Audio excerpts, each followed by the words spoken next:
आप लोग हमारे चाचा जी, हमारे जो चाचा बाड़े राधा चरण सेठ जी, आप लोग हमारे चाचा के साथ रह जा, अपन प्यार बरसावत रह जा हमारे चाचा पे। हमारे चाचा के झंडा हमेशा लहरात रहे। और मैं बनावटी बात नहीं बोलता हूँ, मैं इसलिए बोल रहा हूँ कि हमारे चाचा के जीवन में सिर्फ और सिर्फ विकास ही विकास है। चाचा हर इंसान के सुख दुख में खड़े रहते हैं, सबको उत्साह देते हैं, सबका मनोबल बढ़ाते हैं, सबका साथ देते हैं। तो आप लोग अभी और हम सबका फर्ज बनता है कि अपने पिता का साथ दें। एक जोरदार ताली हो जाए हो भैया।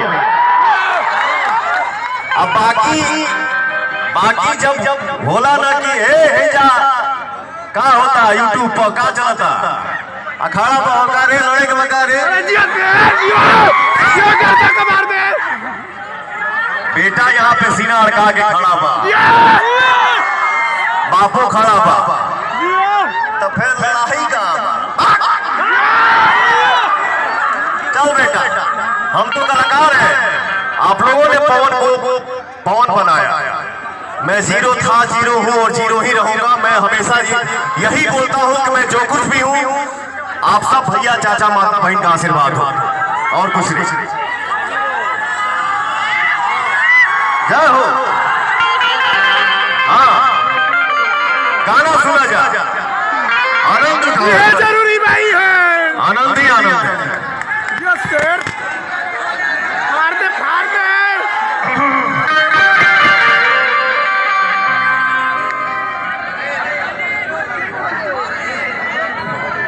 गाओ रे यार, गाओ हो भैया, बजा ओकरा बस के चीज नहीं के।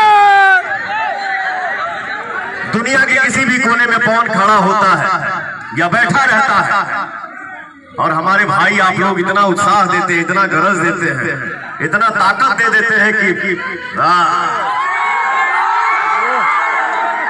सीना हमेशा चौड़ा रहता है।